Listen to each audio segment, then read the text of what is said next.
Well, turning to business news, we are ending the week with a warning from the Bank of Canada directed at households who are taking on high levels of debt. For more this morning, we're joined by BNN Bloomberg's Anita Sharma. What is the governor of the Bank of Canada saying to Canadians? Oh, he's pointing at everybody, Anne-Marie, who's racking up debt. And why wouldn't some folks?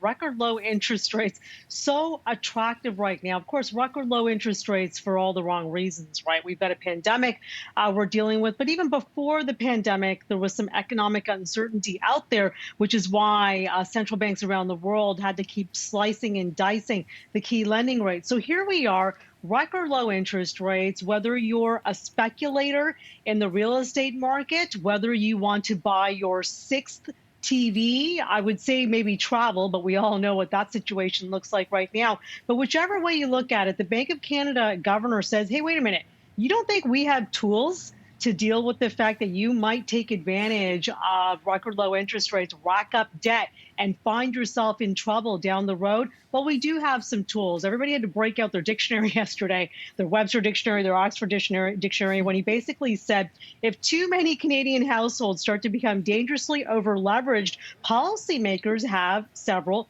macroprudential tools they can use. Let me break this down for you, Anne-Marie. 2018, the stress test that the federal government enacted to go after folks who were flipping homes with, 10% down, 15% down, flipping the next one, buying three or four, flipping one, just racking up that debt. The federal government came out with the stress test, and that pretty much put the market on notice and at a standstill for about, I recall, 6 to 8 months. I think that's what he's referring to. If the BOC can't do it, Ottawa will, the federal government will. Anita, what about families who are racking up debt, not for real estate or for, for luxury buys, but because, they're either out of work or they're just struggling to make ends meet? They've lost jobs because of COVID-19. Yeah, that's a fabulous question, and it remains to be seen how they fare. That's why, Anne-Marie, the federal government just poured billions upon billions into all these COVID-19 programs, as they're called, to help support families. We've got Canadian jobs data coming out, right? Later today, 8:30 Eastern, we're expecting 150,000 jobs in September.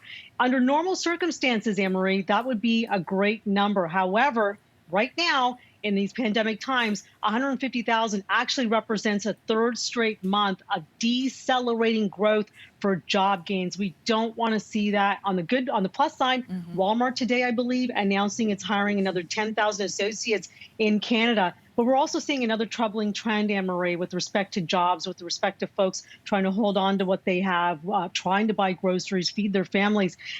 More part-time jobs as of late have been created rather than full-time. And you know what that means, right? Part-time, less job security, no benefits, definitely no pension.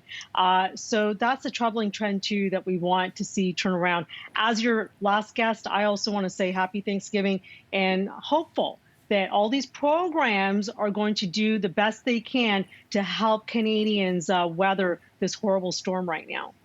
Anita Sharma, good to hear from you, and happy Thanksgiving to you as well as we head into the weekend. And of course, if you're interested, Thank you. You can follow how this story develops today on BNN Bloomberg.